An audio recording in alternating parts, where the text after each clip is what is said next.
2022년 8월 17일 수요일 오후 3시 12분 FC 안양 14회차 지금 시작합니다. 안녕하세요. 이유창입니다. 네, 문어 이준석입니다. 안녕하세요. 이은혁입니다. 안녕하세요. 송나옵니다. 오랜만에 돌아온 송승현입니다. 그렇죠. 지난주에 4명이서 했고 이제 나우가 진행을 했어요. 일단 지난주 청문회 좀 할게요. 제가 이제 개인전 사정으로 이제 녹음을 빠지게 돼서 진행자를 제가 물어봤었나? 그랬던 것 같은데? 안 물어봤었나? 그냥 자기가 뭐 빠진다고 했는데 이제 제 개인적으로도 이제 성관이랑 이미 톡을 해놓은 상태였어요.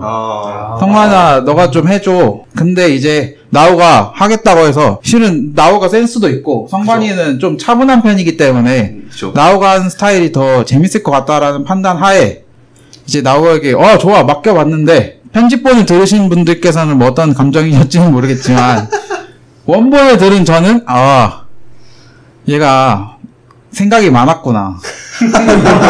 근데 그 많은 생각을 가지고 준비를 안 했구나.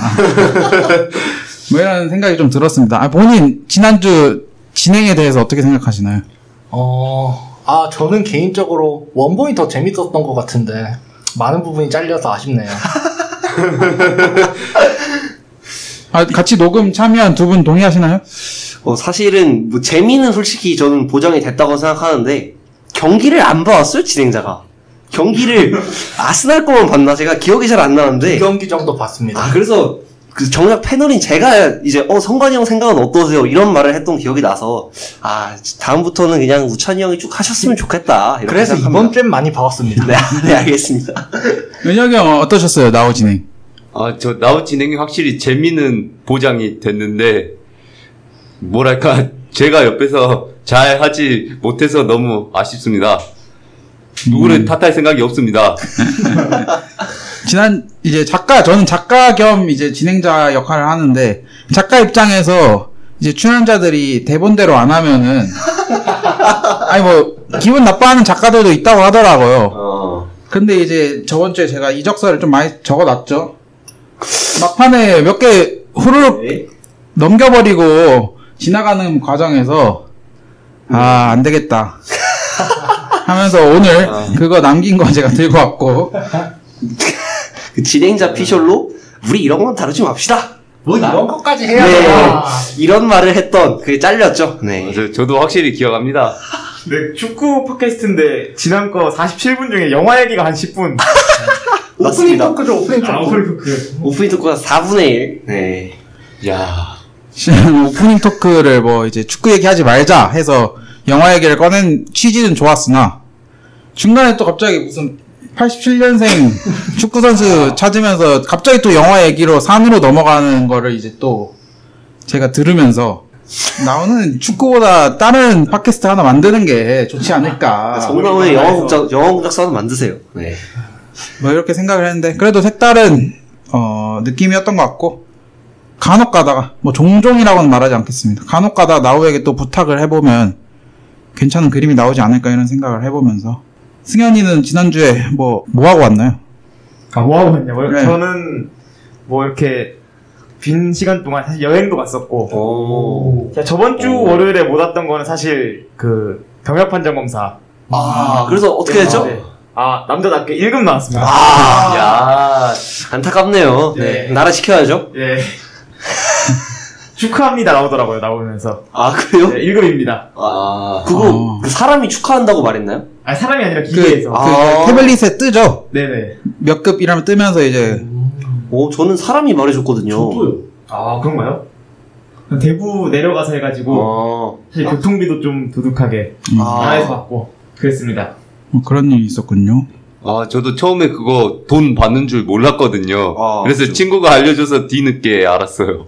그래서 지난주에 둘이 빠져서 4명이서 녹음을 했었고 오늘은 성관이가 개인 사정으로 빠지게 됩니다. 성관이는 잘 안 빠지다가 오늘 거의 처음 아니면 두 번째로 빠지는 것 같은데 다음 주에는 6명이서 할 수 있을 것 같고요. 자, 그럼 오늘 첫 번째 코너 지난주 해축 이슈로 들어가도록 하겠습니다.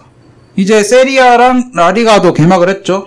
먼저 라리가에 각자 좋아하는 팀이 있죠. 여기 패널 두 분이. 그 중에서 일단 레알은 이겼어요. 2대1로. 네. 레알 팬 한번 경기 소감이랑 후기 좀 얘기해 주시죠. 개인적으로 안첼로티 감독과 진행할 수 있어서 너무 행복한 것 같아요. 저번 시즌까지만 해도 안첼로티가 리그는 뭐 우승한다 해도 챔스는 어림없을 거다 이런 얘기가 있었는데 이번 시즌 정말 챔스도 또 기대해 볼 만할 것 같고 안첼로티 감독님 제발 공항컵까지만 우승을 한 번 더 시켜주세요. 네, 좋습니다. 그 다음에 한 팀 더 있는데 이 팀은 이적 시장에서 잘 나간다 뭐 한다 말 많던 팀이 1라운드부터 승점을 못 쌌더라고요. 바르샤 팬 얘기해 주시죠. 일단은 전체적인 경기는 라요든 바르셀로나든 다 잘 풀었어요. 어쨌든 라요 바이카노도 압박을 되게 잘 해주면서 바르샤의 공격을 효과적으로 막아냈고 바르샤도 레반도프스키의 아쉬운 오프사이드 골과 더불어서 하피냐도 좋았고 덴벨레도 꽤 좋았습니다. 근데 이제 문제가 중원에서 발생을 했어요.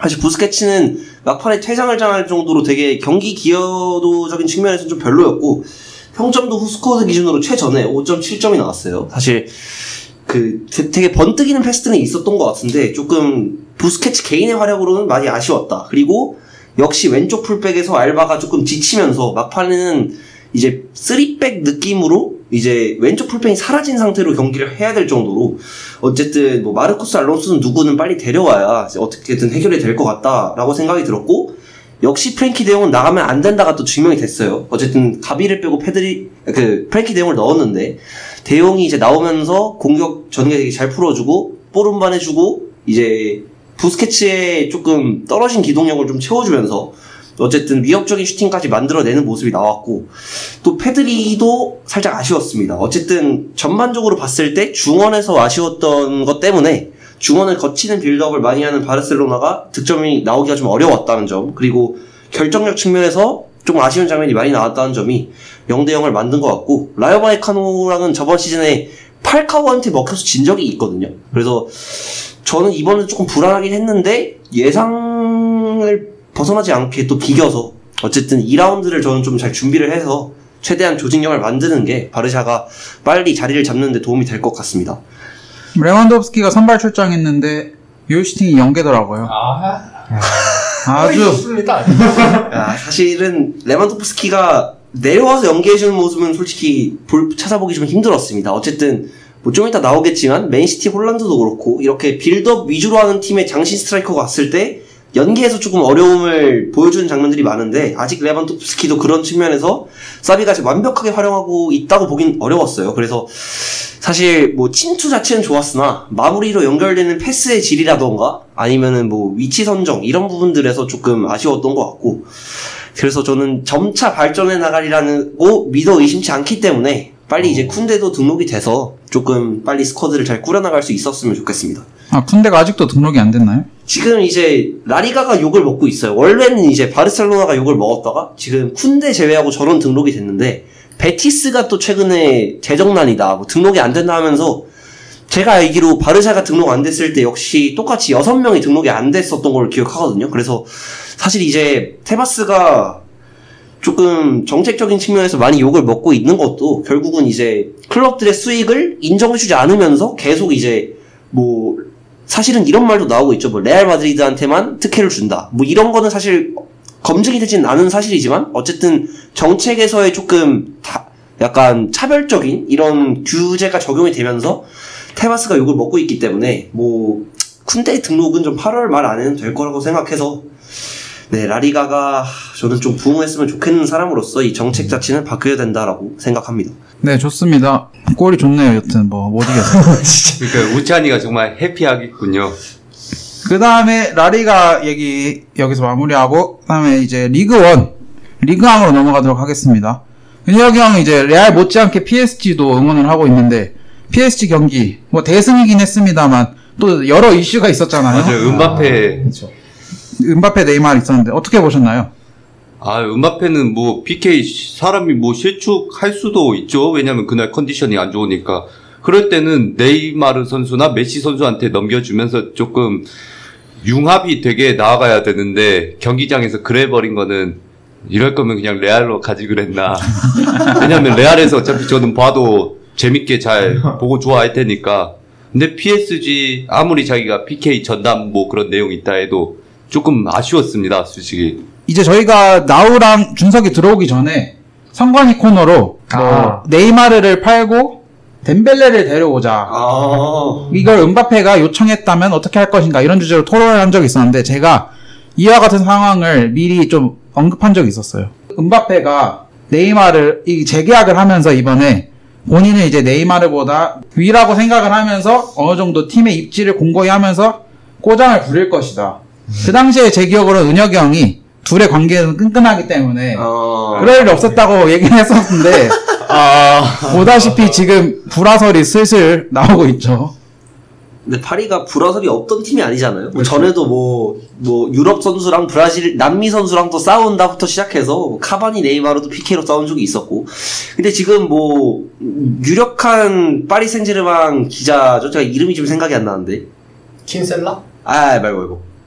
로이탄지. 로이탄지가 얘기를 한 바로는 원래 음바페가 1번 키커였는데 음바페가 한번 실축을 하면서 네이마르가 자기가 차겠다고 했다라고 했어요. 근데 이거에 대해서는 뭐 첫 번째 페널티킥은 음바페가 차고 두 번째는 네이마르가 찬다. 이런 얘기도 있고 아니다. 음바페 나가기 전에 음바페가 무조건 1빠따다. 이런 얘기가 있었는데 어쨌든 그거에 대한 분쟁은 저는 뭐 예전에 카바니도 있었고 호날두도 뭐 PK로 꼬장 부린 적이 많으니까 뭐 에고 센 선수들끼리는 그럴 수도 있다고 생각하지만 더 중요한 거 이제 역습 상황에서 비티냐가 패스를 안 줬다고 서서 이제 그 관중석을 쳐다보면서 이제 불만을 표시하는 그런 장면들은 사실 굉장히 비신사적이다. 그러니까 팀 플레이가 주가 되는 축구에서 절대 나와서는 안 되는 장면이 나오지 않았나. 그래서 뭐 음바페가 재계약에서 뭐 초월적인 월권을 받았다. 뭐 이런 얘기가 사실은 이제 거의 기정사실화되고 있는 상황에서 너무 팀 플레이에 해가 되지는 않았으면 좋겠다. 어쨌든 클래스가 있는 선수니까. 그래서 호날두처럼은 되지 않았으면 좋겠다가 제 개인적인 의견입니다. 저도 그 역습에서 안 뛰는 장면 보고 저는 진짜 깜짝 놀랐거든요. 저게 과연 프로 선수가 맞는가? 그쵸.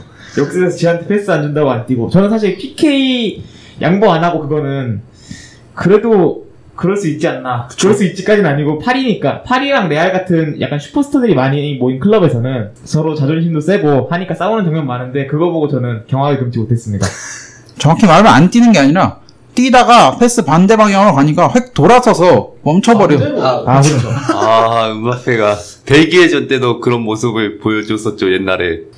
어린 친구가 너무 이룬 거 다 이룬 게 아닌가. 멘토가 호날두인가 봐요. 네. 이제 한간에는 메시가 오면서 네이마르랑 메시는 이제 워낙 너무 친한 사이이기 때문에 그쵸. 맞아요. 이 둘이 음바페를 견제하면서 발생되는 음바페의 꼬장이 아니냐. 근데 메시가 애초에 그런 거 분쟁하고 그럴 선수가 아니긴 해요. 워낙 메시라기보다는 그냥 음바페가 너무 약간 스포트라이트가 메시 네이마르 쪽으로 쏠릴 수밖에 없으니까 워낙에 이제 사실 이론 업적으로는 메시 네이마르가 넘사잖아요. 그러니까 저는 음바페가 그래서 더 많은 권한을 받고 파리랑 재계약을 했고 그래서 이제 더 꼬장을 부리는 게 아닌가. 난 이래도 되라는 의식이 조금 머릿속에 남아있는 게 아닌가. 그래서 저는 그렇게 생각합니다. 아마 메시가 분란을 일으켰다라고는 사실 뭐 호날두라면 그럴 수도 있겠는데 근데 메시는 저는 그러진 않았을 거라고 봅니다. 맞아요. 모두가 다 인정할 거예요. 대체로 그 부분은. 근데 이제 메시가 불화를 일으키는 선수가 아니지만 그렇다고 좋은 리더는 아니라는 얘기가 꾸준히 있었잖아요. 너무 약간 리더십은 조금 있다고 보기는 어렵죠. 그냥 좀 덕장이죠. 그죠. 맞아요. 근데 이제 좋은 리더십을 가진 선수라면 아마 이 상황도 잘 타개할 수 있을 텐데 만약에 메시의 리더십에 좀 문제가 생겼다면 네이마르랑 음바페는 봉합되기 어렵지 않을까 이렇게 생각을 해보는데 이게 하나의 해프닝일 것 같나요? 아니면 시즌 끝날 때까지 계속 지속적으로 얘기 나오면서 아니면 겨울 이적 시장에 누가 하나 나가면서 이런 사태가 해결될 것 같나요? 근데 음바페가 나가야 끝날 것 같습니다. 저는 네이마르가 워낙에 또 고집 센 선수고 또 이제 파리 갈 때도 본인의 의지가 워낙에 확고해서 스타가 되고 싶은 열망이 강했기 때문에 간 거잖아요. 그래서 저는 둘 다 이제 한존심하고 이제 뭐 음바페도 뭐 월드컵 골든보이도 탔겠다. 뭐 할 거 다 했겠다. 이제 나도 이제 너랑 비슷하다. 이렇게 얘기를 할 것 같아서 저는 음바페가 어딜 가든 네이마르가 어딜 가든 그래야 끝이 나지 않을까. 저는 이렇게 해서 봉합되는 경우는 잘 못 본 것 같습니다. 네, 저도 봉합되기는 어렵다고 보고 마음 같아선 음바페가 그냥 다음 여름 때 이제 레알로 갔으면 좋겠네요. 그리고 이제 이런 말이 한 번 나왔기 때문에 기자들이 계속 물어뜯지 않을까. 뭐 패스 안 주는 장면 하나 있어도 또 뭐 그런 식으로 기사 쓰고 그러지 않을까 그런 예상을 듭니다. 그렇죠. 그렇게 사이 좋다는 손케도 1라운드 때 이제 손흥민이 케인한테 패스 안 줘서 케인이 막 화를 내는 장면 가지고도 기사가 막 둘이 뭐 싸웠다 뭐다 하면서 말이 많이 났었는데 이 둘도 한동안 좀 시달릴 것 같긴 합니다. 그렇게 해서 리강 얘기 여기서 마무리해보고요. 이제 세리에로 넘어갈게요. 세리에는 뭐 다룰 팀 하나 딱 있죠. 김민철. 민재킴. 나폴리 대 베로나 5대2로 나폴리가 이겼습니다. 김민재 선수는 뭐 리그 첫 경기부터 풀타임 90분 풀타임이었고 이제 감독 스팔레티 왈 김민재는 완벽했다. 플리발린 줄 알았다. 뭐 이런 평을 받았는데 혹시 이 경기 보신 분 있나요? 제가 뭐랬습니까? 김민재가 반발짝 앞서 있다고 항상 말하지 않았습니까? 누구보다 앞서있다 했죠? 그때 그 브레멜 이적 이후 누가 최고의 센터백이냐? 브레멜. 김민재가 반발 앞서 있다. 제가 항상 말했지 않습니까? 저 말투가 너무 정치인 같네요. 근데 확실히 김민재 잘하던데요. 김민재 선수 되게 잘했죠, 솔직히 말해서. 그 라흐만이랑 호흡만 좀 더 맞으면 아마 확실히 이제 센터백 듀오로서는 자리 잡기가 쉬울 것 같고, 이 다음에 그 두 번째 골 먹힌 장면에서 또 이제 라흐마니가 김민재한테 뭐라고 해서 또 그거 갖고도 또 싸운 게 아니냐 뭐 이런 얘기도 있었고, 또 스팔레티가 김민재 돌파한 거 갖고 뭐라 했다. 하여튼 뭐 각종 이제 국뽕 유튜브들에서 루머들이 쏟아져 나왔는데, 저는 그냥 사실 다 적응하는 과정이라고 생각하고, 또 그 되게 인상적인 장면이 하나 있었어요. 왼쪽 측면으로 쭉 가서 이제 로사노에게 땅볼 크로스를 해주던 그 장면들도 저는 포스트 근처까지 돌파를 해서 이렇게 세리 A에서까지 먹힌다는 게 저는 굉장히 김민재 선수의 미래가 밝아 보인다라고 생각하고, 빌드업도 잘했던 것 같고, 그래서 저는 국뽕이 좀 차오르는 순간이 아니었나. 네, 그 새벽에 맥주 먹으면서 되게 잘 봤습니다. 김민재 선수가 달리기도 너무 빠르고 뭐 다 좋은데 이제 가끔 가다가 뭐 실점을 할 경우에 나폴리가 아무래도 수비 한 축이다 보니까 김민재 선수한테 뭔가 화살이 좀 꽂히지 않을까 이런 우려가 있긴 한데, 그래도 뭐 실력으로 커버할 수 있을 거라고 보고, 뭐 나폴리 얘기도 여기까지 마무리해보고요. 다음은 분데스리가 미넨 경기 다뤄보도록 하겠습니다. 미넨은 아주 잘 나가고 있어요. 오. 흔히 미넨 팬들이 레반도프스키가 나가서 잘 되고 있다. 그놈의 레반도프스키가 알고 보니까 억제기였다. 뭐 이런 말이 있거든요. 지금 이번에 볼프스부르크도 2대0으로 이겼고, 무시알라 선수가 진짜 미쳤습니다. 요즘. 무시알라는 굉장히 좋은 선수죠. 국대에서도 잘합니다. 맞아요. 이제 무시알라 밀러 선수가 한 골씩 넣었고, 사네 선수는 이번 시즌 안에 싸네요. 결정이 나겠죠. 르로이 싸네. 네, 이 선수를 버릴지 아니면 좀 데리고 갈지. 이 선수의 문제점은 폼이 경기 중에 오락가락합니다. 경기 중에 오락가락해요. 경기 중에 멋진 크로스, 멋진 슈팅 한번 나오고 갑자기 선수들 보면은 터치 연습 같은 거 하잖아요. 공 날라오면 터치하고 갑자기 상대팀한테 가 있고, 퍼스트 터치가 상대팀한테 가고, 뭐 이런 오락가락한 기복을 한 경기 내에서 보여주는 스펙타클한 선수인데 참 좀 걱정이 되고요. 네, 파바르 선수. MOM이네요. 이제 욕먹을 선수 아닙니다. 와. 8.2점이 나왔네요, 평점이. 본인이 왜 미넨에 잔류해야 되는지 보여줬던 경기라고 생각을 해서, 물론 저도 집중해서 보진 않았어요. 동시간대 경기가 첼시 토트넘이라고. 레전드 매치. 거기는 이따가 다루겠지만 아주 화끈하더라고요, 감독들이. 그렇게 해서 미넨은 뭐 순항 중이고요. 이제 저희가 많이 지켜보는 EPL로 넘어가도록 하겠습니다. 먼저 아스날 대 레스터 4대2 승. 좋습니다. 아스날 팬 어떻게 보셨나요? 너무 경기력이 일단 좋았고, 실점하자마자 바로 득점하는 장면이 두 번이나 있어서 그게 굉장히 긍정적이었죠. 그리고 제수스 미쳤습니다. 근데 두 골 넣고 나서 옛날 제주스로 잠깐 돌아갔던 것 같은데. 깜짝 놀란 부분이 몇 장면 있었는데, 그래도 두 골 넣었으니까 면죄부 이 정도? 살리바는 어떻게 보시나요? 자책골. 그 리그 처음 와서 그냥 한 번쯤 하는 실수고, 그 장면 이후로 바로 극복해서 다시 잘하는 게 굉장히 보기 좋았습니다. 사실 자카도 잘했죠. 자카 잘했어요. 네. 자카도 잘했고, 마르티넬리도 환상적인 중거리 슈팅. 못한 선수가 없었죠, 사실 거의. 지금 이제 북런던, 그러니까 런던 세 팀으로 봤을 때는 저는 아스날이 가장 앞서 있다고 보거든요. 왜 경기 자체를 좀 진짜 살짝 1초 맨시티 정도 보였어요. 1초 맨시티. 네, 진짜로. 1초밖에 안 돼요? 한 10초? 네, 왜냐면 빌드업을 되게 유기적으로 잘하고, 그 다음에 베나이트랑 진첸코 풀백이 저는 진짜 잘 세운 것 같아요. 베나이트가 센터백으로 설 때보다 확실히 좀 영향력이 강화된 것 같아서 안으로 좀 잘 들어와서 빌드업을 해주는 것 같고, 굳이 뽑자면 저는 사카가 조금 플레이 스타일상 그렇게 돋보이긴 힘들지 않았나. 근데 나머지는 솔직히 다 잘한 것 같습니다, 저는. 그리고 아스날이 한참 좀 안 좋았을 때 문제점이 골 먹히면 다시 따라가는 힘이 없었다. 그쵸. 라는 건데, 이번에는 이기고 있는 상황에서도 골 먹히고 다시 골 넣고, 이게 굉장히 좋은 부분이 아닌가. 그렇게 생각하고 있습니다.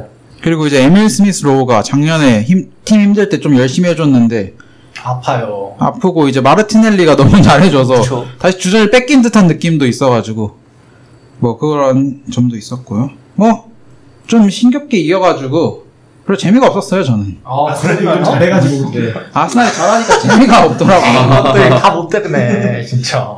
레스터가 좀 시달렸죠, 많이. 그렇죠. 그것도 그렇고 제이미 바디 페널티킥도 취소가 되면서 그때 따라갈 수 있었는데 또 2대1에 머물면서 그렇게 흐름까지도 뺏긴 것 같아요. 저는 레스터 입장에서 좀 아쉽지 않았나. 왜냐면은 레스터랑 비겼던 브렌트포드가 옆 동네에서 난리를 쳤기 때문에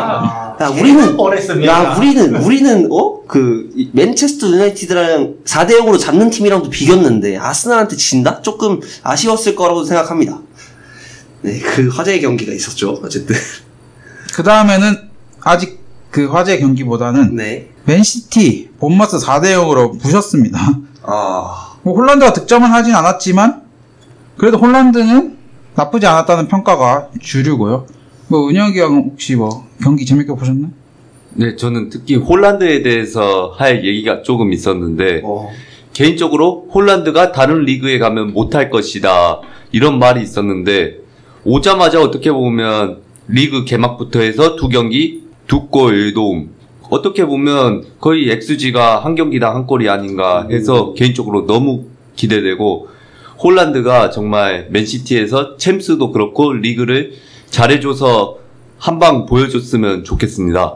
홀란드랑 데브라이너가 지금 공격 포인트를 미친 듯이 쌓고 있어서 서로 막 도움도 주고 골도 넣고 굉장히 부럽습니다.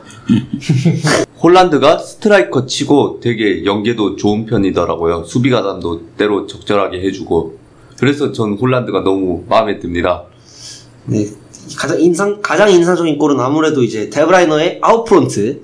거의 뭐 말도 안 되는 궤적으로 날아가서 진짜 저런 미드필더를 어떻게 데려왔을까 저는 그런 생각이 들었고 홀란드는 전체적으로 약간 미끼 역할을 많이 했던 것 같아요. 약간 원래 맨시티의 최전방전 제로톱이 하던 그런 연계의 느낌은 아니었지만 그래서 들어가서 되게 미끼 역할을 잘해주면서 뭐 어시스트도 하나 기록을 했고 그랬는데 저는 개인적으로는 이런 장신 스트라이커들 아까도 얘기했지만 연계에 대한 영향력을 조금 더 키우면 아마 리그 씹어먹지 않을까. 저는 그래서 홀란드는 좀 긍정적으로 보고 귄도안 역시 하위권 팀 킬러.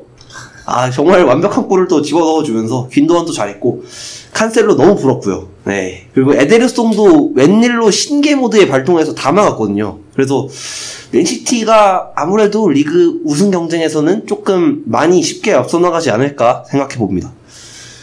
지금 2경기 연속 무실점 하고 있고 같은 우승 후보라고 꼽히던 저쪽 팀이 지금 승점을 1점씩밖에 못 쌓아가지고 지금 확 벌려놓은 상태라서 이 2경기가 나중에 우승 향방에 좀 분수령이 되지 않을까 뭐 이런 생각도 들면서 맨시티 말고 또 다른 맨체스터 팀 보겠습니다. 스코어는 같아요. 4대0. 주인이 다르죠? 근데 이제 졌죠, 이 팀은. 브랜드포드 홈에서 졌는데 참 그때 리산드로 영입 얘기하면서 그때도 이제 라우가 제가 뭐랬습니까? 제가 뭐랬어요? 유행어 되겠네요. 축구를 못해요. 테나우 뭐 축구 압니까? 테나가 뭐랍니까? 진짜. 그 세 번째 골인가 그 코너킥 날라올 때 그렇죠. 이제 리산드로가 키의 또 한계를 느끼면서 또 골을 먹혔던. 그리고 데이아가 또 잡으려다가 첫 번째 골에서 흐름을 뺏기면서 이제 거의 탈탈탈탈탈탈 털리는 모습을 보여줬고, 그 다음에 또 마지막 골, 은베모가 넣었던 골에서는 거의 이제 브렌트포드 쪽의 포스트에 다 역습하려고 쫓아갔다가 뒷공간이 뚫리면서 텅텅 빈 공간에서 정말 깔끔하게 마무리가 됐던 것 같아요. 그래서 저는 에릭센 볼란치 기용도 실패다. 이러면 누구 사야 되는 게 맞는데, 사실 진짜 이 정도면 그냥 프랭키 데용이든 누구든 데리고 가야 맨유가 회복의 여지가 있지 않을까 생각이 들고, 산초는 너무 본인이 자책을 할 것 같아요. 왜 여기 왔을까? 진짜 경기 기여도가 제로고 계속 크로스만 올려요. 진짜. 롱패스가 날라오면 뭐 레시포드가 해서 안 되면 반대로 왔을 때 산초가 또 크로스 돌파를 안 하고 계속 크로스만 올리니까 저는 산초가 개인적으로 좀 마음이 아팠던 것 같고, 프레드 맥토민이 여전히 처치곤란. 호날두도 조금 슈팅은 몇 차례 있었지만 여전히 패스가 잘 오지 않으니까 아쉬웠고, 부페도 패스가 좀 많이 끊기는 모습이 나오면서 수비진에 대해서는 언급할 필요가 없을 것 같습니다. 그래서 저는 맨유가 다음 라운드가 리버풀인데, 그래서 두 팀이 다 지금 흐름이 안 좋은 상황에서 어떻게 될지, 또 뉴네스가 없는 리버풀이 어떻게 맨유를 이길지도 좀 궁금해 보입니다. 근데 맨유가 그 브렌트포드 경기를 보니까 후방에서 빌드업을 하다가 공을 뺏기는 장면이 많더라고요. 그래서 리버풀은 그런 것만 노려도 두 골은 그냥 넣지 않을까 기대하고 있습니다. 이제 4골을 먹혔는데, 보통 이렇게 대량 실점하면은 뭐 비슷한 패턴으로 여러 골 먹히는 경우가 있잖아요. 참 맨유도 다양한 맛집이었어요. 첫 번째 골, 골키퍼 실수. 두 번째 골, 빌드업 과정에서 미스. 세 번째 골, 세트피스에서 실점. 네 번째 골, 역습에서 실점. 진짜 하나도 비슷한 게 없이 다양하게. 우리는 다양한 방법으로 수비를 못해요. 우린 다양한 방법으로 축구를 못해요. 이렇게 어필하던 모습처럼 느껴졌는데, 이게 아무래도 맥토미니가 1라운드 때 아무것도 못했잖아요. 수비한테 공이 받으면은 좀 자기가 뒤를 돌아가지고 좀 패스를 뿌려줄 능력이 안 되면은 그 자리 쓰면 안 되긴 하는데 그래서 답답했는지 이제 테나가 안 되겠다, 에릭센을 내려서 써야겠다 이러니까, 에릭센은 잘 돌 수는 있겠지만 맥과이어랑 데헤아가 에릭센만 쳐다보는 그런 이상한 현상이 발생해가지고 에릭센한테 공이 가기도 전에 에릭센이 막 공 또 뺏기면서 그런 실점도 있었고, 모르겠네요. 이 팀은 아직도 링크나는 선수가 없죠. 지금 3선이 없어요. 네. 정말 없습니다. 이따가 얘기하겠지만 뭐 갑자기 또 공격수 쿠냐 얘기 나오고 있고 심지어 저기 멀리 있는 대한민국에 이런 팟캐스트 하는 대학생들도 삼선 필요하다는 거 아는데 거기 지금 축구 전문적으로 일하고 있는 사람은 왜 삼선을 영입 안 하고 있는지, 또 뭐 라비오 얘기 나오다가 라비오 엄마가 뭐 반대해서 끝났다 엄크 이런 얘기 또 나오고 있어가지고, 참 이 팀은 물론 리버풀도 안 좋다고 하지만 세 번째 라운드 가서 또 지고 그런 미래가 좀 보이긴 합니다. 그렇게 해서 이 재밌는 이 경기도 나름 재밌었고요. 그 다음에 2라운드에 제일 중요했던 매치, 백미. 그렇죠. 제일 뜨거웠던 매치, 첼시 대 토트넘으로 넘어가도록 하겠습니다. 일단 스코어는 2대2였어요. 누가 보면은 뭐 되게 팽팽했던 것 같다고 느낄 수도 있겠지만 전혀 그렇진 않았어요, 경기가. 패널분들 이 경기는 어떻게 보셨나요? 사실 첼시가 패지 않았나. 일방적으로 거의 이제 가둬놓고 패는 수준으로 전반전을 계속 끌고 가다가 그 동점골을 허용을 했고, 또 이제 사실 전체적으로 이제 캉테라든지 조르지뉴가 압박을 전 거의 안 받았다고 봤어요. 조르지뉴가 거의 프리하게 패스를 계속 돌리면서 하베르츠도 그렇고 뭐 마운트도 그렇고 위협적인 장면이 많이 나왔던 것 같고, 뭐 스털링은 역시 기름발 잘 봤던 것 같습니다. 그리고 토트넘은 제가 생각하기에 제가 개인적으로 늘 꼽는 문제점, 중원의 투박함. 그래서 호이비에르가 뭐 사실 평점은 제일 높네요. 근데 저는 연계에선 도움이 하나도 안 됐다고 보고, 헤리케인이랑 손흥민은 역시 1라운드에 이어서 똑같이 버러우를 탔다고 봤습니다. 쿨루스테프스키도 이제 쿨리발리 쪽에서 계속 이제 돌파가 실패하다 보니까 역시 거의 보이지 않았고요. 그 다음에 후반전에 들어왔던 선수들, 뭐 히샬리송 역시 제가 예상한 대로 교체로는 안 된다. 쓸 거면 선발로 써야 된다. 그런 모습이 드러났기 때문에 사실상 한 게 없고요. 페리시치도 뭐 어시스트를 기록해서 뭐 또 국뽕 유튜버들에서는 페리시치가 킥을 잘 차니까 손흥민 대신에 코너킥을 찰 거다. 뭐 이런 또 소재로 주제를 뽑았던데, 뭐 킥이 좋은 건 사실이지만 뭐 페리시치가 경기 내적으로 영향력을 크게 보여줬다고 보기는 어렵습니다. 그리고 로메로가 또 좋아하나봐요. 머리를 잡아당겨가지고 네. 근데 또 안 보고 넘어갔더라고요. 그 앤서니 테일러. 네. 그 하베르츠에게 걸었던 태클 역시도 이제 그냥 넘어가면서 전체적으로 판정도 아쉬웠고 솔직히 첼시도 조금 실점한 게 아쉬웠던 경기가 아니었나. 그런데 저는 긍정적인 면은 첼시에서만 보였다라고 생각합니다. 그 벤탄쿠르가 이제 하베르츠한테 태클하는 장면은 앤서니 테일러가 정확히 봤어요. 바로 뒤에. 바로 뒤에 보고 정확히 본 다음에 정확히 제스처까지 취했죠. 공 건드렸다고. 그래서 뭐 그래 오케이 그럴 수 있다. 봤는데 이제 뭐 로메로와 머리 잡아당기는 것도 역시 직접 봤지만 뭐 코너킥 상황이니까 거기까지 자세히 못 봤더라도 VAR에서 퇴장 까려고 안 봤으니까 이제 퇴장을 안 주고 경기를 진행했던 건데 그렇겠죠. 첼시 팬 입장에서는 화가 날 만한데 여기 다행히 첼시 팬이 없어서 여기는 오히려 토트넘을 응원하는 분위기잖아요. 아무래도 손흥민 선수 때문에. 뭐 그렇죠. 아닌가요? 첼시? 저만 그런가요? 저는 토트넘을 싫어합니다. 아, 그럼 첼시도 싫어하시지 않나요? 저는 첼시는 개인적으로 무리뉴 이후에는 호감입니다. 투엘도 있고 하니까 또. 투엘을 좋아하니까. 투버지. 그러면은 투엘이 악수할 때 손 안 놔주는 그 장면 어떻게 보시나요? 그거는 콘테가 잘못한 것 같긴 한데. 그런가요? 네. 저는 투엘한테 전적으로 잘못이 있다고 보는 게, 그러니까 물론 처음에 그때 동점골 넣고 한번 충돌한 적이 있었을 거예요. 그때는 콘테가 도발을 한 건 사실입니다. 근데 저는 제가 생각하기에 눈을 안 마주친 건 콘테가 그냥 빨리 악수하고 그냥 경기 분위기도 안 좋으니까 나가자 했는데 투엘이 그걸로 꼬투리 잡아서 판정에 대한 항변을 하지 않았나. 근데 레드카드는 둘 다 받았어요. 저는 근데 이게 징계로 이어지는지는 잘 모르겠는데 어쨌든 투엘 때문에 M1 콘테만 레드카드를 받지 않았나. 저는 개인적으로는 둘 다 극성인 상황에서 투엘이 감정 조절을 잘 못했다라고 생각합니다. 투엘이 약수하고 대화를 서로 해보자 이런 식의 눈치를 줬을 텐데 콘테가 싫어? 이러고 가버린 거죠. 그 대화할 때 사람을 이렇게 자꾸 돌리나요? 콘테가 삐져갖고 뭔가 달려나가면 둘이 그렇게 친하진 않을 텐데요. 어쨌든 감독 간의 싸움이 번져가지고 레드카드를 받았으니 아무래도 다음 경기에는 안 나오겠죠 감독들은. 네. 뭐 여튼 그 이제 관중석에서도 못 보는 걸로 제가 알고 있어서. 그런 거. 네, 무리뉴 때 이후로. 네. 뭐 그렇습니다. 그래서 뭐 첼시가 압도를 했죠. 뭐 쿨리발리는 전 루카쿠인 줄 알았어요. 쿨리발리 골 넣는 거 보면서. 그쵸. 수비수가 그렇게. 그렇죠. 수비수 쿨리발리 제임스가 골을 넣었는데 제임스도 그냥 손흥민 선수를 거의 지워버렸죠. 그쵸. 하프라인 밑에서 손흥민 선수가 볼 받으러 내려오면 거기까지 따라와서 그냥 손흥민 선수 밀어버리고 담가버리고 하면서 되게 잘 막았고, 케인 선수는 쿨리발리한테 거의 지워진다시피 했고, 콜루셉스키 선수도 지워졌죠. 본인의 장기를 하나도 발휘 못했고.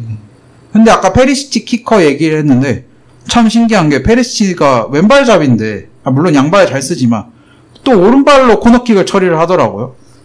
그것도 좀 신기했고, 물론 손흥민 선수도 왼발로 프리킥을 처리하는 장면이 나와가지고 되게 뭐 유용한 자원이다 뭐 이런 생각은 들었는데, 이런 경기에서는 아무래도 세세뇽보다는 페리시치가 낫지 않았을까 뭐 이런 생각도 들면서 되게 재밌었던 경기였고요. 그 다음에 이제 리버풀 팰리스로 넘어가 보도록 하겠습니다.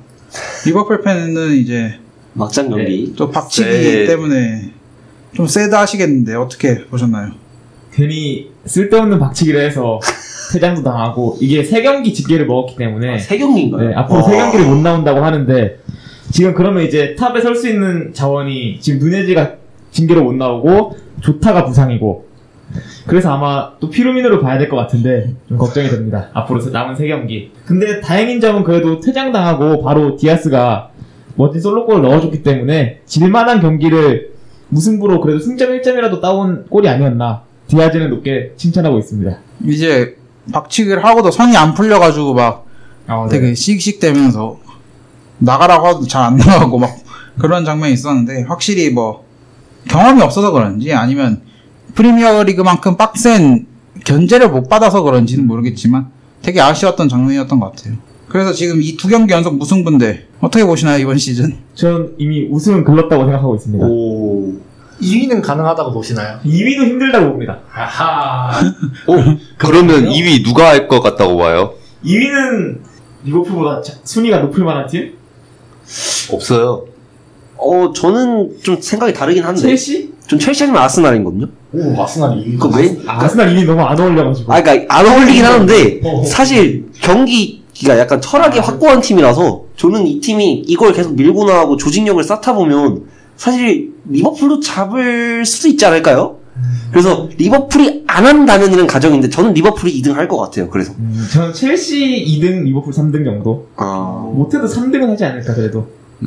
저는 리버풀 2등, 첼시 3등, 아스날 4등.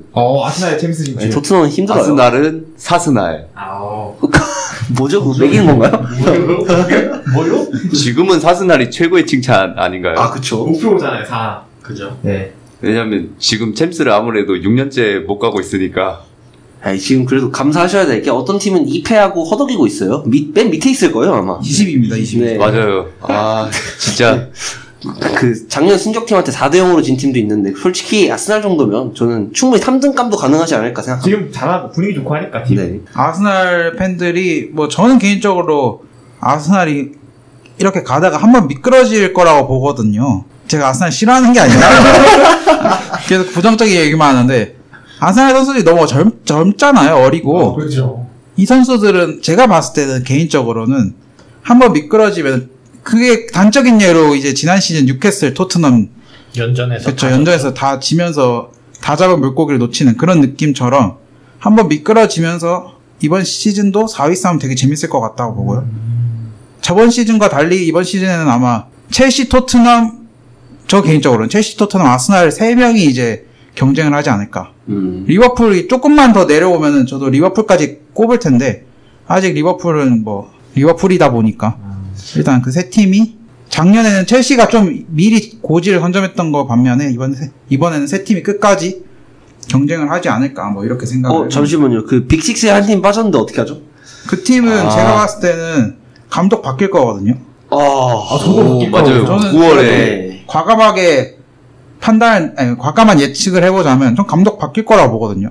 시즌 겨울 정도. 겨울 전에 바뀔 거라고. 겨울 전에. 포체티노? 지금 말이 나오고 네. 링크가 포체티노인데 저는 안 돼요. 둘이 또이또이라고 보거든요, 사실. 오히려 철학은 조금 테나가 확고하지 않나. 왜냐면은 포체티노는 공격은 프리롤로 맡기는 스타일이기 때문에 저는 그래서 매물이 없으면 그냥 한 시즌 정도 버려야 될 것 같아요, 저는. 버리는 시즌으로. 그러니까 솔직히 답이 없어요. 살 매물도 없고 감독 매물도 없고 이런 상황에서 선수들 폼도 올라올 것 같아 보이지도 않는데 또 클러치를 어찌어찌 이기다 보면 중위권은 하지 않을까요? 저는. 그래서 전 개인적으로 월드컵 이후 한지 플릭을 예측해 보겠습니다. 플릭이 이번 월드컵까지인가요? 그건 아닌데 느낌이 들리고 잘리진 않고 뭐랄까 그 느낌이 옵니다. 대용이 빨리 와야 되는데 대용 대신에 이제 4대용 와가지고 했잖아요. 4대0 드림인가요? 그런 말이 많더라고요. 인터넷 보니까. 그래서 참 저는 진짜로 과감하게 바뀔 거라고 보고 그 감독이 포체티노가 됐건 한지 플릭이 됐건 오지스. 저는 솔직히 말해서 그 EPL 감독 공공재 있잖아요. 스티브 브루스, 호지슨, 지금은 좀 많이 늙었지만 앨런 파듀, 빅샘, 스티브 브루스, 빅샘이 맨유를. 이런 감독이 맡아야 된다고 봐요. 맨유에게는 지금. 근데 개인적으로 포체티노는 제가 파리에서 메시, 네이마르를 어떻게 쓰는지 지켜봤기 때문에 절대 오면 안 된다고 생각해요. 맨유에는 메시, 네이마르급 선수가 없는데요. 잠시만요. 전 포체티노를 지지하려고 하는 게 아니라 왜냐면 포체티노는 파리 제가 거의 처음부터 끝까지 다 본 사람이다 보니까 아는데 처음에 디마리아, 메시, 음바페, 네이마르의 판타스틱 4에 포토보에 들고 왔었어요. 혼자 게임하는 줄 알았어요, 진짜. 그리고 뭔가 좀 음바페 한 명의 그런 역습 축구에 뭔가 믿음 축구 있잖아요. 약간 스탯 보고 하는. 믿음 축구는 또 로베르토 마르티네스도 유명한데. 해주겠지. 네. 네, 그리고 무한 신뢰 축구를 너무 많이 봤기 때문에 포체티노한테는 맨유의 희망을 절대 느낄 수 없다고 생각하기 때문에 이럴 거면 진짜 솔샤르 감독님을 저는 개인적으로 왜 잘랐는지. 솔샤르 2기 가나요?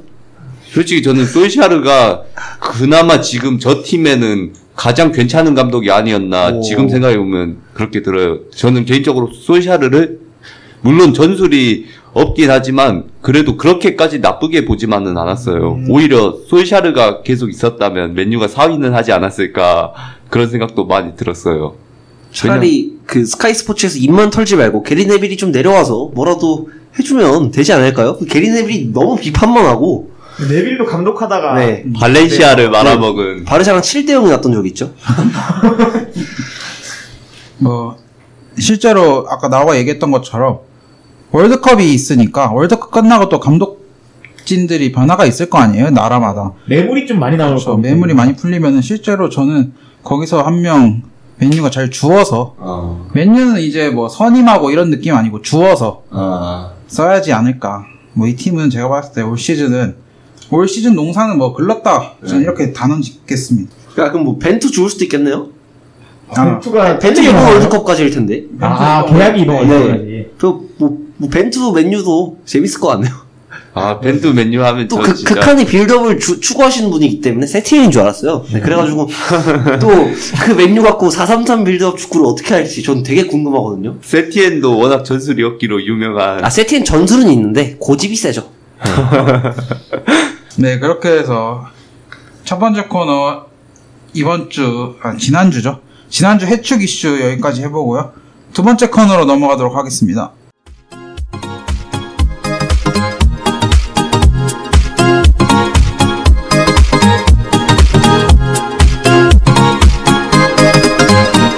두 번째 코너 이적설입니다. 먼저 오피셜 다뤄볼게요. 이건 좀 된 오피셜이죠. 한 지난주 정도에 나왔던 오피셜인데 무키엘레 선수랑 헤나트 산체스 동시에 영입을 했습니다.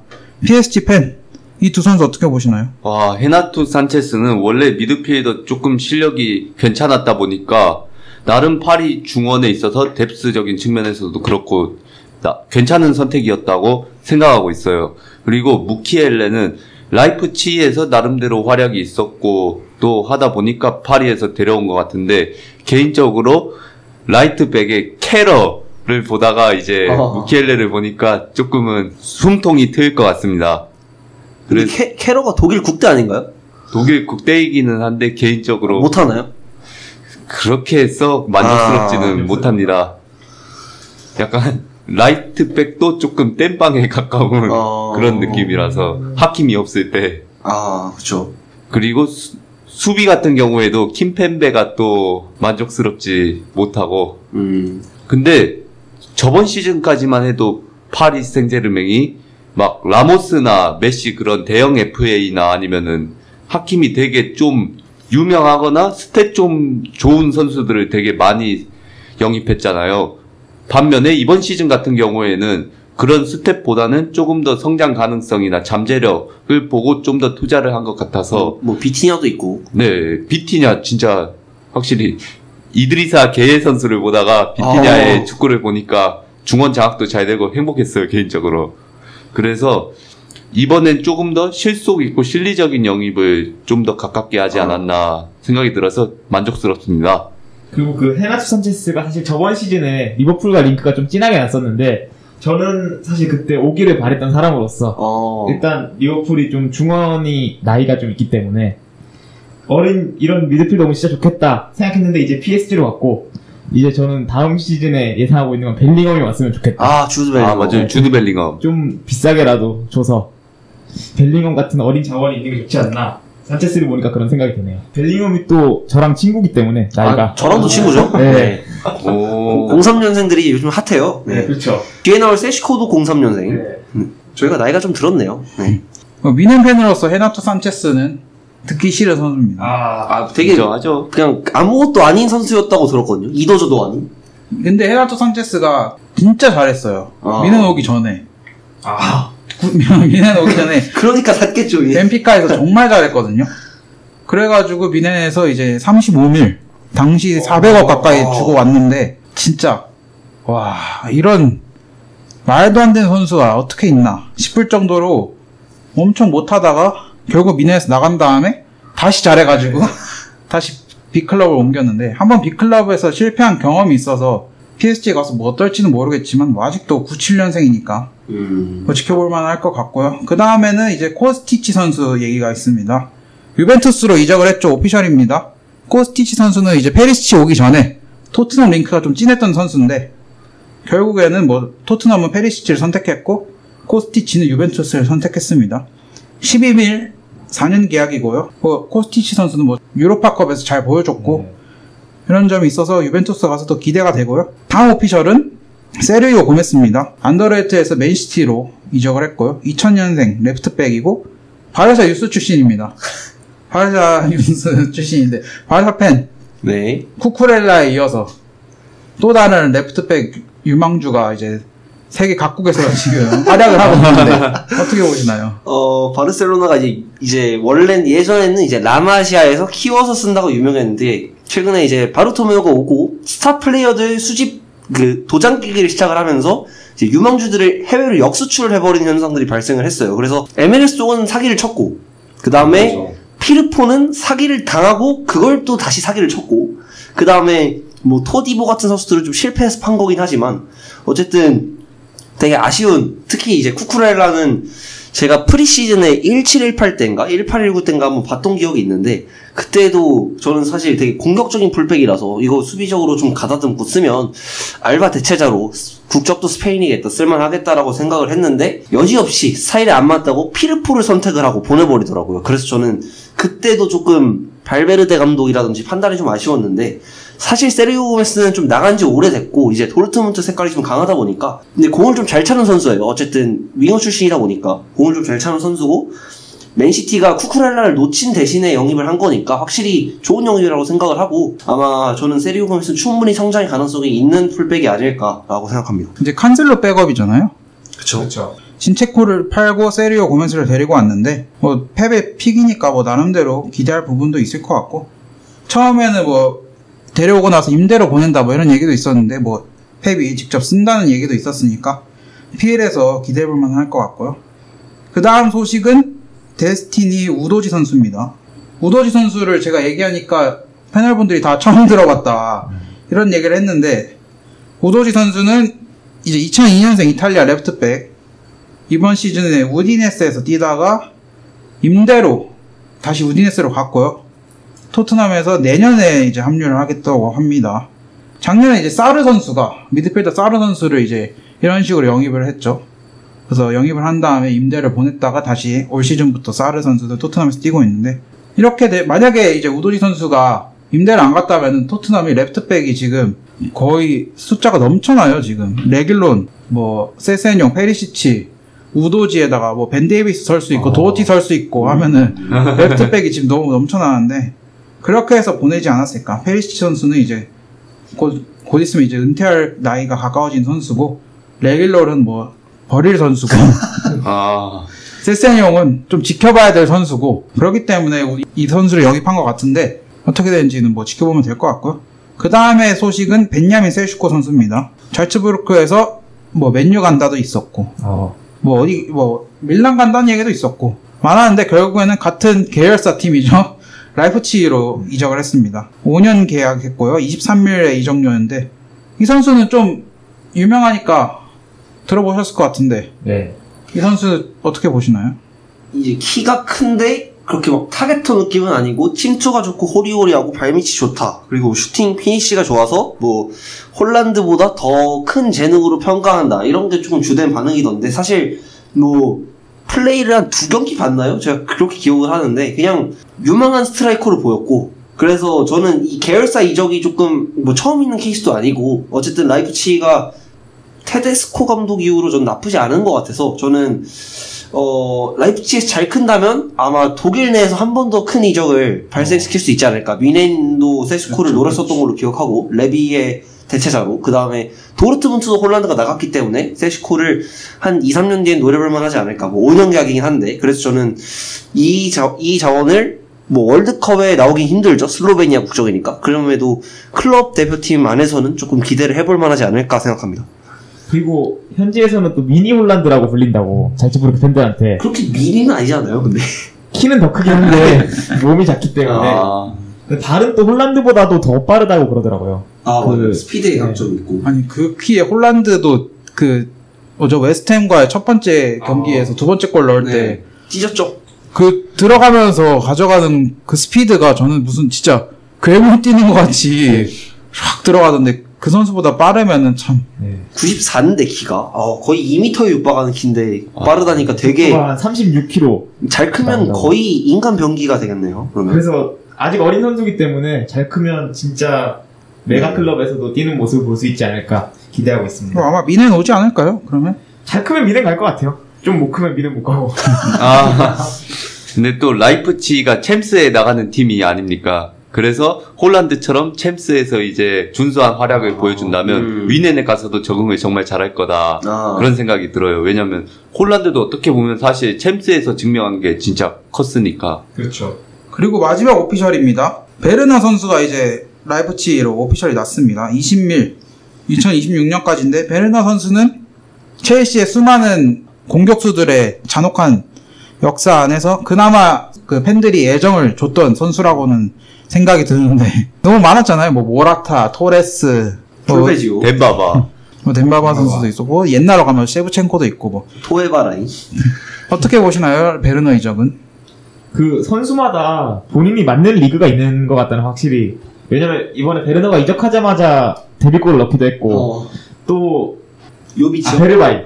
베르바인도 네덜란드로 가자마자 5분 만에 골을 넣고 본인의 맞는 리그 찾아갔으니까 라이프치히 가서 잘할 거라고 기대하고 있습니다. 네, 뭐 베르나 선수도 잘하겠죠. 뭐 라이프치히에서 워낙 잘했으니까. 그 다음에 마지막 오피셜입니다. 이제 로셀소 선수가 비아레알로 임대를 갔습니다. 바이 옵션 없다고 하고 뭐 로셀소 선수는 처분 대상이기 때문에 뭐 잘 처분했다 뭐 이렇게만 보면 될 것 같고요. 그 다음에 이적설로 넘어갈게요. 김민재 선수의 팀인 이제 나폴리에 은돈벨레가 온다. 이런 루머가 있습니다. 은돈벨레와 김민재의 호흡은 어떻게 보시나요? 한국인 선수를 많이 만나는 것 같네요. 그리고 만나면. 김민재가 돌파할 때 길이나 좀 안 막았으면 좋겠네요. 네. 갑자기 생각이니까 그거 좀 걱정이 되긴 합니다. 진짜로. 괜히 또 이제 공격 참여 안 하고 또 가만히 있고 수비 참여 안 하고 가만히 있다가 괜히 또 동선만 꼬일까봐 지금 뭐 로버트카도 그렇고 지엘린스키도 그렇고 다 잘하거든요. 지금 이 나폴리 주머니. 근데 은돈벨레 뭐 임대료 정도는 낼 수 있지만 30밀 내고 살 필요가 있을까? 그래서 뭐 만약에 은돈벨레가 잘하는 선수였다면 뭐 퍼디난드처럼 초코파이라도 받았겠지만 사실 이 선수는 초코파이를 사서 한국에 보내야 되는 수준이죠. 네. 그래서 저는 나폴리에 임대로 가면 뭐 스팔리티가 한 시즌 정도는 잘 쓸 수 있지 않을까 그 정도라고 생각합니다. 근데 은돈벨레 선수는 뭐 실력은 실력이더라도 이 찡찡거림 선수로서 멘탈 관리 안 되는 거. 그 무리뉴가 친히 개인 훈련 같이 하자고 찾아갔는데 그거 삐져가지고 그거 하자고 한 거 삐져가지고 막 얘기 나오는 거 보면 이 선수는 얼마 전에 제가 토트넘 그 All or Nothing 다큐멘터리를 봤는데 거기서도 막 시소커랑 오리에 프랑스 아는 셋이 나와가지고 은돈벨레 찡찡거리는 거 들어주는 그 장면이 있어요. 은돈벨레는 나는 계속 주전을 뛰고 싶다는데 시소커는 이제 그 당시 오리엔 주전이었고 시소커는 이제 기다려라. 너가 스스로 능력을 발휘하면서 기다려라. 하면서 은돈벨레가 막 이제 레비 회장과의 면담을 요청하는 그런 장면이 있었어요. 그러면서 참 이 선수 멘탈 진짜 문제 있구나 이렇게 느꼈는데 뭐 가서는 만약에 간다면은 뭐 어떻게 뛸지 모르겠지만 진짜 준석이 말처럼 김민재한테 피해만 안 줬으면 하는 생각이고요. 그 다음에 이제 맨유 이적설 또 M1 쿠냐가 떴습니다. 42밀 얘기가 나오고 있고요. 99년생 브라질 공격수입니다. 맨유 팬은 쿠냐 어떻게 보시나요? 지금 맨유에 누가 와도 솔직히 안 될 것 같기는 한데 지금 또 호날두가 저렇게 해버리면은 득점 잘 안 될 거고 또 레시포드나 산초도 지금 그렇게 기대가 안 되고 제가 볼 때 지금은 자리라도 그냥 병풍으로라도 많이 채워야 되지 않을까 생각이 들어요. 그렇다고 병풍을 42밀 주고 사기에는 거의 뭐 전봇대 하나 세우는 거랑 똑같기 때문에 저는 그냥 개인적으로 쿠냐를 쓰기가 조금 어려울 것 같아요. 맨유가 패스가 와야 쿠냐도 비비고 슈팅을 하는데 패스가 안 오는데 거기서 뭐 전진 패스 부패도 안 되고 레시포드 돌파하면 맨날 키퍼 정면으로 슈팅 때리는데 쿠냐가 간다고 도움이 될지는 모르겠어서 저는 그냥 조금 전체적으로 싹 다 바꿔야 되는 맨유 입장에서 쿠냐를 지금 사는 거는 조금 아닌 것 같다. 그렇게 생각합니다. 예, 그것도 그렇고 정작 선수 본인이 가기 싫어하는 네, 것 같네요. 그리고 이제 마지막 이적설입니다. 포파나 선수 첼시 이적설이 있죠. 개인 합의는 끝났다는 얘기가 있는데 이적료가 워낙 비싸가지고 80mm네요. 80일 얘기가 있어요. 와. 물론 첼시가 센터백이 많이 나갔긴 했지만 지금 보니까 그렇게 수비가 나쁜가요? 지난 라운드에서 마르티넬리한테 완전히 털려갖고 저는 80밀은 잘 모르겠습니다. 아, 포파나 선수. 근데 또 포파나가 1라운드도 그렇고 사실 그냥 저는 그냥 나쁘지 않았다고 보는데 이 선수의 80mm를 투자하기에는 쿠쿠렐라가 70 가까이 되는데 포파나에 80 쓰는 거는 그냥 레스터가 나포세이를 외치는 게 아닌가라고 판단할 수 있을 것 같아요. 근데 이제 그 자리가 키 급하다고 느끼지는 또 저는 모르겠어가지고. 아니 또 아스피가 나이가 들었으니까 또 대체해야 된다고 생각할 수는 있을 것 같아요. 근데 굳이 이 정도를 주고 살 필요는 없다. 80밀은 너무 비싼 거. 그럼 차라리 찰로바를 키워라. 맞아요. 찰로바는 좀. 그러니까 차라리 걔를 키우는 게 빠를 것 같아요. 이거 80mm 주고 사서 포파나도 그럭저럭이 되면. 찰로바는 맞아요. 안 크는 친구로 알고 있는데. 아, 그런가요? 저는 근데 개인적으로 포텐 자체는 나쁘지 않다고 봐서 빌드업에도 그 일가견이 있는 선수고 사실 작년 초반엔 되게 좋았잖아요. 저는 그때 사실 떡떡 벌리면서 봤는데 입을 다물게 해주더라고요. 근데 이 올해는 또 다를 수도 있으니까 첼시는 사실 수비보다는 그 결정력이 늘 문제지 않나. 스트라이커나 네. 아니면은 골을 넣어줄 사람이 더 필요해요. 첼시는. 스털링이 좀 많이 아쉽죠. 예. 근데 이제 80밀 자체가 뭐 물론 큰 돈입니다만 이 선수가 80밀이었거든요. 케파. 뭐 케파도 케파지만 이제 맨유의 맥과이어 제가요. 이 정도 금액하면 이제 좀 와닿지 않을까 싶어가지고 얘기를 해봤는데 맥과이어만큼 돈을 주고 포파나를 산다는 거거든요. 그러게요. 생각보다 더 부정적이게 될 것 같은데. 바람을 엄청 싸게 데리고 온 거네요, 맨유가. 그렇죠. 그쵸, 바람이 나이가 있고 또 하니까. 70, 80M이 안 아까우려면 진짜 팀의 수비를 다 바꿔놓는 수준의 철벽을 보여줘야. 근데 요즘 80mm는 다 기본인 것 같아요. 뭐 뉴네스도 80mm이고 근데 60mm였습니다. 60mm인가요? 근데 옵션이 더 붙은 건가요? 네. 아 80일 주고 그 박치기 하면은 꼴 보기 싫죠. 네. 어리니까. 사실 바란이 원래 레알이 더 비싸게 팔려고 했는데 괜히 애매하게 해버리면 돈을 못 받으니까 그래서 싸게 보낸 것도 있고 레알 자체가 원래 떠나려는 선수를 크게 붙잡지는 그쵸. 않아서 워낙에 큰 클럽이니까. 다행히 아이탕이 잘해줘서 알죠. 알라바 밀리탕. 그 리디고도 잘하더라고요. 개막 라운드 물론 뭐 뚫리긴 했는데 그래도 잘하더라고요. 네. 리디거는 좀 더 지켜보기로 할게요. 저는 우선. 네. 왜냐면 투엘이 워낙 잘 키운 선수긴 하지만 또 투엘한테 있을 때 가장 빛이 날 수도 있기 때문에 그래서 좀 더 지켜볼게요. 네, 그렇죠. 네, 그렇게 해서 이번 주 이적설도 여기까지 다뤄보도록 하고요. 다음 코너로 넘어가도록 하겠습니다.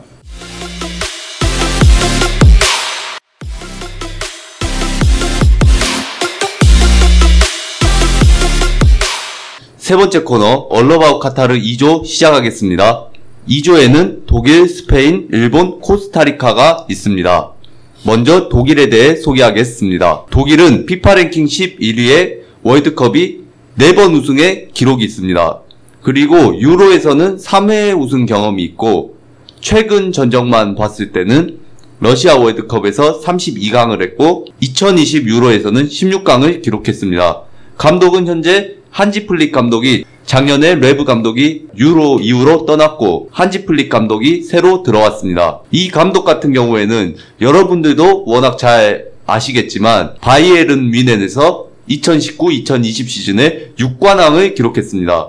주요 선수로는 노이어, 밀러, 키미 정도만 얘기하겠습니다. 자, 독일 그냥 전체적으로 어떻게 보시는지 한번 얘기해 줄 수 있을까요? 독일이 지난 대회에서 또 안 좋게 탈락했기 때문에 그런지 몰라도 소개 들으면서 깜짝 놀랐습니다. 피파 랭킹이 11위. 사실 항상 1, 2위에 붙박이로 있었던 팀이었던 것 같은데 많이 내려왔구나. 또 유로도 16강에서 탈락하면서 옛날 같은 포스는 발휘하지 못하고 있는 것 같은데 그래도 조별리그는 쉽게 통과하고 토너먼트에서는 좀 더 봐야 될 것 같습니다. 저는 개인적으로 한지 플릭 감독이 와서 그 점이 너무 기대가 됩니다. 저는 독일이 어쨌든 그 예전에 주역들이 얼마 안 남았고 이제는 조금 새로운 얼굴들이 많이 보이는 것 같아서 국가대표의 세대 교체도 되게 잘 된 것 같고 대신에 이 선수들이 어떻게 융화가 되는지는 솔직히 이제 한지 플릭 감독의 역량에 달려있지 않을까. 왜냐면 유로가 마지막 국제대회였는데 거기까지 레브가 했고 그 다음에 한지 플릭이 온 거잖아요. 근데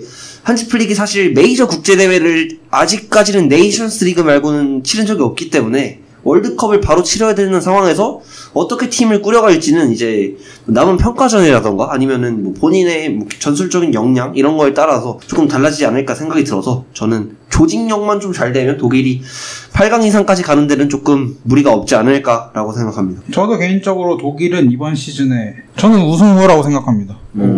제가 독일을 좀 높게 치는 편도 있고 스페인을 좀 낮게 치는 편도 있고 한데 독일을 워낙 좋아하는 국가고 응원하는 국가긴 한데 독일이 나쁘지 않다고 봐요. 지금 실제로 옛날보다 다양한 국가에서 뛰는 선수들이 많아졌어요. 독일이 옛날에 보통 분데스리가에서 뛰는 선수들이 많았는데 지금 보면 뭐 레알의 리디거 같은 선수도 주축이고 어린 선수들 뭐 아까 얘기했던 무시알라 선수라던가 뭐 슐러트백 같은 도르트문트에 활약하고 있는 수비수도 괜찮은 자원인 것 같아서 저는 무난하게 잘하지 않을까 이렇게 생각을 해봅니다. 저는 독일 개인적으로 이제 황금 세대 노이어, 밀러 이런 친구들의 마지막 월드컵이니만큼 유종의 미를 잘 거두면 좋겠다 이렇게 생각합니다. 노이어는 마지막이 아닐 수도 있어요. 그런가요? 철인이죠 노이어는. 뭐 죽었다가도 살아나는데. 거의 폼이 나락을 갔다가 솔직히 러시아 월드컵 기점으로 거의 뭐 이제는 당시에 이제 영입됐던 니벨한테 대치가 되지 않을까 했는데 니벨을 또 딴 팀으로 보내버렸죠. 본인이 다시 부활하면서 거의 불사실인 것 같아요. 이 정도면 부폰급으로 뛸 수 있을 것 같다고 생각합니다. 저는. 그때 이제 하산 살리아미치 단장이 니벨 데리고 올 때 야 노이어 폼 봐. 곧 너한테 갈 거야 하면서 이제 어느 정도 보장을 해줬다고 해요. 선발 보장을.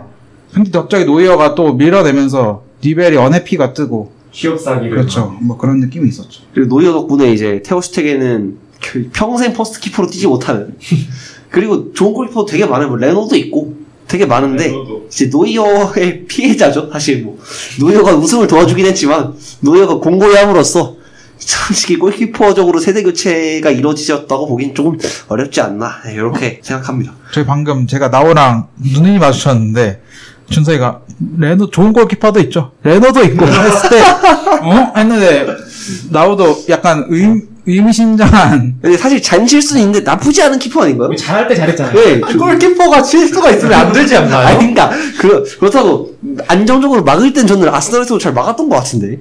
그래도 골키퍼는 실수를 하면 안 되기 때문에 그래도 카리우스급은 아니잖아요? 그건 심했다. 네. 이제 다음 국가로 넘어가 볼 건데요. 다음 국가는 스페인입니다. 스페인은 피파 랭킹 6위를 기록하고 있고 남아공 월드컵 때 우승한 경험이 있습니다. 유로에서는 1964년, 2008년, 2012년으로 총 3번 우승이 있습니다. 최근의 국대 전적을 살펴보면 러시아 월드컵 때 16강을 기록했고 2020 유로에서 4강을 기록하고 마지막으로 2020-2021 네이션스 리그에서 준우승을 했습니다. 현재 감독은 루이스 엘리케 감독님이 맡고 있는데요. 이 감독은 워낙 유명하셔서 여러분들이 다 알 거라고 생각하지만 2014-2015년에 바르셀로나 트래블을 기록했고 최근의 국대 전적을 보면 2020 유로 4강, 2020-2021 네이션스 리그 준우승을 기록했습니다. 주요 선수에는 부스케츠, 조르디 알바, 로드리, 우나이 시몬 등이 있고 저는 개인적으로 한 명의 선수를 더 주목해야 한다고 생각합니다. 그 선수는 바로 파블로 가비 선수인데요. 이 선수는 스페인 A매치에서 최연소 출전을 했고 또 최연소 득점을 기록했습니다. 근데 또 가비 선수가 워낙 바르셀로나에서 주목받고 있는 선수다 보니까 나름 기대해 볼 만한 요소인 것 같고요. 한번 여러분들은 스페인 어떻게 생각하시는지 한번 얘기해 볼까요?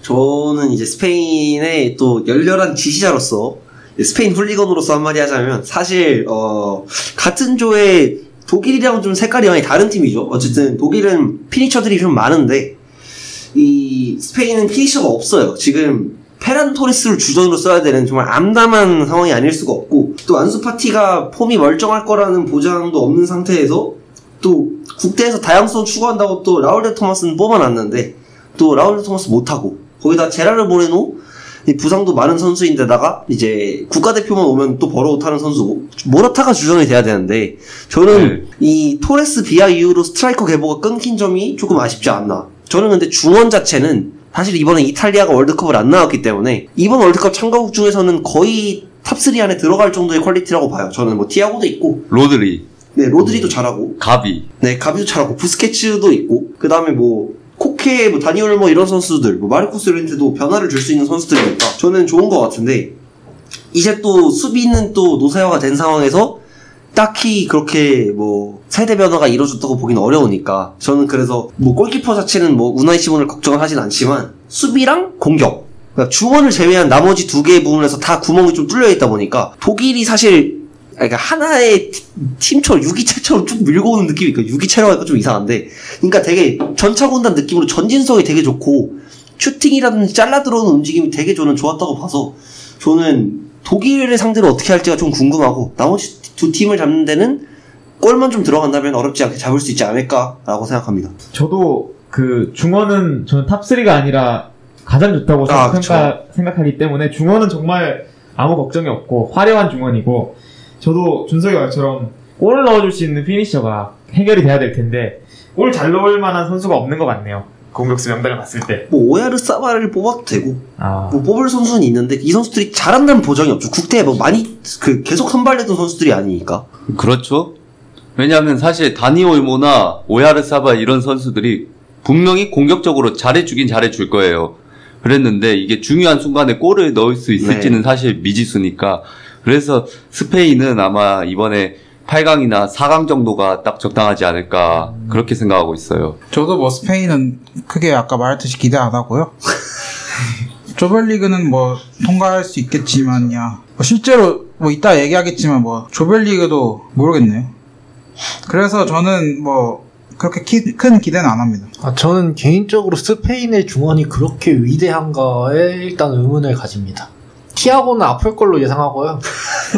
로드리만 한 자리가 굳건하고 나머지는 사실 다른 나라에 비해 크게 뛰어나진 않다 이렇게 보는데요. 그래서 한 16강? 운 없으면 조별리그에서도 탈락할 수 있다고 봅니다. 그럼 이 정도로 한번 들어봤고요. 다음은 코스타리카입니다. 코스타리카는 피파 랭킹 34위를 기록하고 있고 월드컵 8강 경험이 2014년 브라질 월드컵 때 있습니다. 그리고 기타 전적을 살펴보면 골드컵에서 3회 우승 전적이 있고 코파 아메리카에 5번 출전해서 8강 2회 진출이 있습니다. 마지막으로 최근의 전적을 살펴보자면 러시아 월드컵 때 32강을 기록했습니다. 감독은 루이스 페르난도 수아레스 감독이 2021년부터 맡고 있는데 이 감독은 에콰도르 대표팀, 온두라스, 코스타리카 대표팀의 경력을 가지고 있습니다.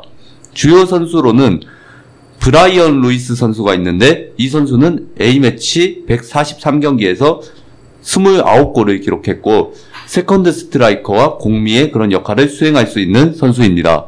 코스타리카 이번에 혹시 어떻게 보시는지 얘기 한번 들어볼까요? 코스타리카 하면 또 아스날에 조엘 캠벨이 있는데 어떻게 생각하세요? 이 캠벨이 사실 아스날에선 보여준 게 없고 오히려 벵거를 욕먹였던 선수죠.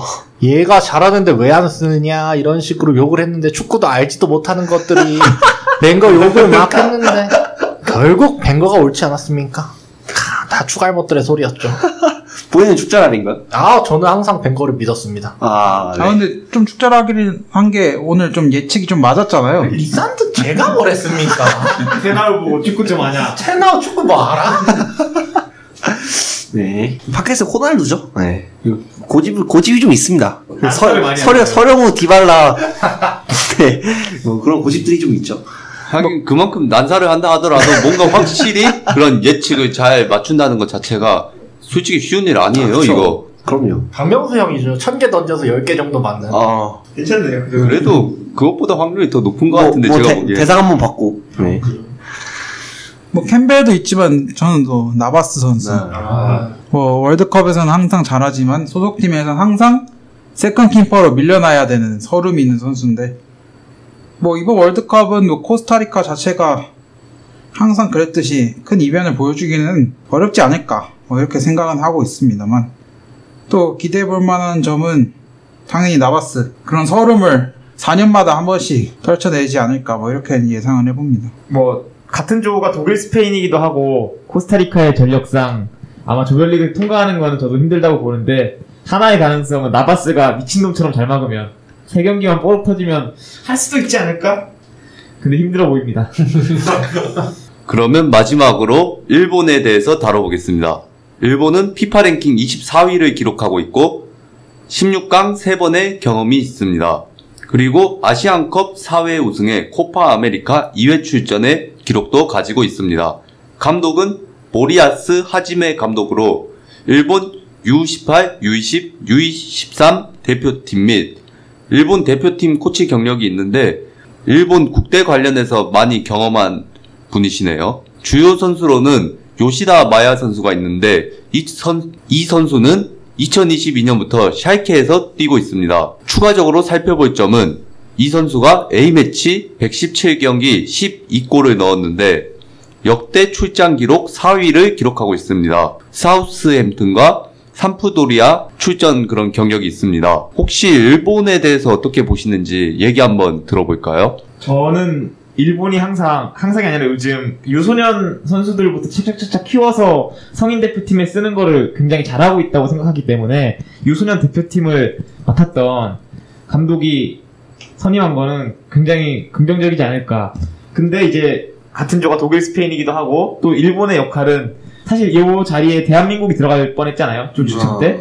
그 자리를 막아준 것만으로 이미 역할을 끝냈다. 그리고 조별리그는 통과 못할 것이다. 이렇게 예상합니다. 일단은 이 일본의 이력을 보면 좀 특이한 게 이 코파 아메리카가 얼마나 줏대가 없는지 일본이 20년 간격으로 2번이나 나왔거든요. 네, 사실 그냥 코파 아메리카 그만큼 유로 따라가랴 뭐 따라가랴 정말 정신없이 대회의 격을 떨어뜨렸다. 이런 걸 좀 엿볼 수가 있고 일본 스쿼드 보면 저는 되게 탄탄한 것 같아요. 사실 그래서 이제 사실 우찬이 형이 뭐 스크린 불안하다라고 했던 게 저는 좀 이해가 되는 게 일본이 사실 조직력적으로 많이 올라온 것 같아요. 저는 한국이 워낙 못하기도 하지만 한국을 털거나 뭐 아시아 예선 같은 걸 치를 때만 보더라도 일본의 선수 개개인의 퀄리티나 조직력 같은 게 많이 올라와서 저는 일본이 3위, 2위 도전권이라고 보지만 제가 그냥 개인적으로 스페인을 좀 믿는 구석이 있기 때문에 일본을 3위로 보는 거고 어쨌든 일본은 꽤 위협적인 고춧가루 부대가 될 수 있다. 저는 이 정도라고 평가할 수 있을 것 같습니다. 실제로 조추첨이 됐을 때 일본 감독이 제 기억으로 뭐 죽음의 조다 이렇게 얘기를 했는데 실제로는 이게 죽음의 조는 아니잖아요. 맞아요. 2강 1중 1약인데 네.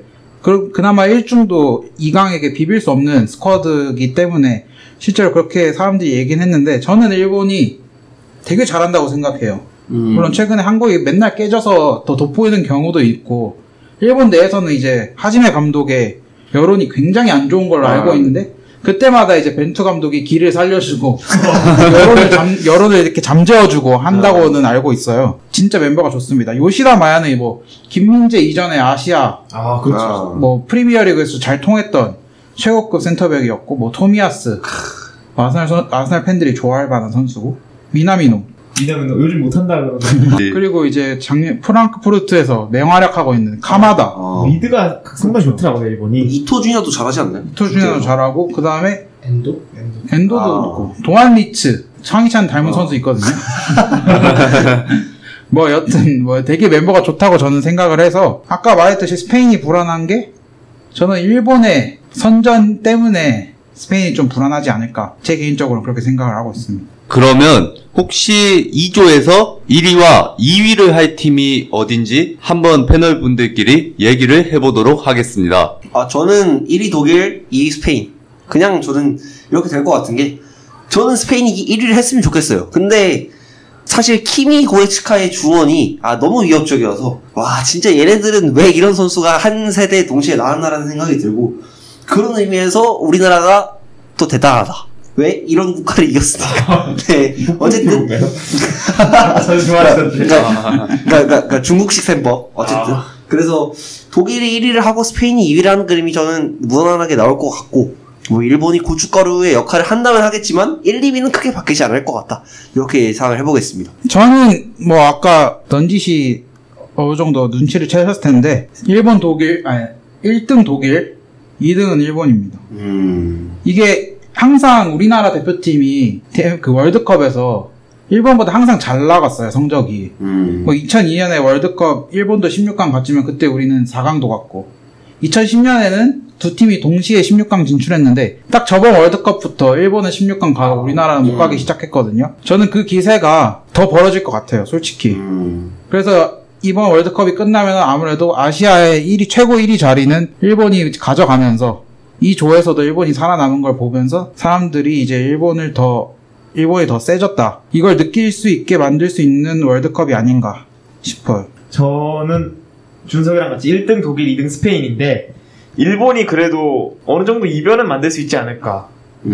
독일, 스페인 상대로 한 경기는 아니더라도 무승부는 한 경기 정도는 챙기지 않을까 생각하고 있습니다.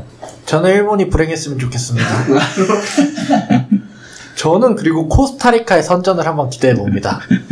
이 코스타리카 못하겠습니다. 자, 코스타리카가 그래도 잘했으면 좋겠습니다. 그래서 1위 독일, 2위 코스타리카 한번 예측해 보겠습니다. 아, 테나한테 축구 모른다고 할 수 있나요? 자격 있나요? 테나가 뭘 알아? 네, 저는 맘 같아선 스페인에 가비 선수가 있기 때문에 스페인을 1등으로 뽑고 싶지만 개인적으로 저는 독일의 베르너 선수를 별로 신뢰하지 않습니다. 그럼에도 불구하고 한지 플릭 감독님의 힘을 믿고 있기 때문에 1등은 독일, 2등은 스페인으로 하겠습니다. 그러면 여러분께서 혹시 생각하는 2조의 1위와 2위 팀은 어디인가요? 얼로바우 카타르 2조 여기서 마치겠습니다. 네, 그렇게 해서 오늘 3가지 코너 모두 해봤습니다. 제가 이제 2화 만에 이제 복귀를 했죠. 복귀를 해서 좀 제 나름의 평가를 또 하자면 좀 더 안정적인 진행이 가능했다, 뭐 이렇게 평가를 좀 해보고요. 뭐 재미는 없어도 저는 이게 좋습니다. 이거 제가 만든 거니까 마음에 안 들면 나가세요. 오, 하긴 뭐 각각의 진행자마다 그런 게 다 있기 때문에 솔직히 말해서 존중하는 게 맞다 생각해요, 당연히. 농담이고요. 뭐 어쨌든 이제 저희가 프리미어리그 얘기를 계속하면서 계속 팔로잉을 하겠지만 생각보다 월드컵도 얼마 안 남았고 요즘 제가 다시 느끼는 게 축구가 너무 재밌어졌어요. 진짜 재밌더라고요. 요즘 맞아요. 너무 재밌어져가지고 계속 축구를 많이 볼 것 같고 아스타마티! 이제 곧 뭐 몇 주 있으면은 계약일 텐데 계약하고 나서도 저희는 뭐 꾸준히 녹음을 해서 좋은 방송을 만들어 가도록 하겠습니다. 그러면은 FC 한양 14회 여기서 마무리하도록 할 거고요. 지금까지 들어주셔서 감사합니다. 감사합니다.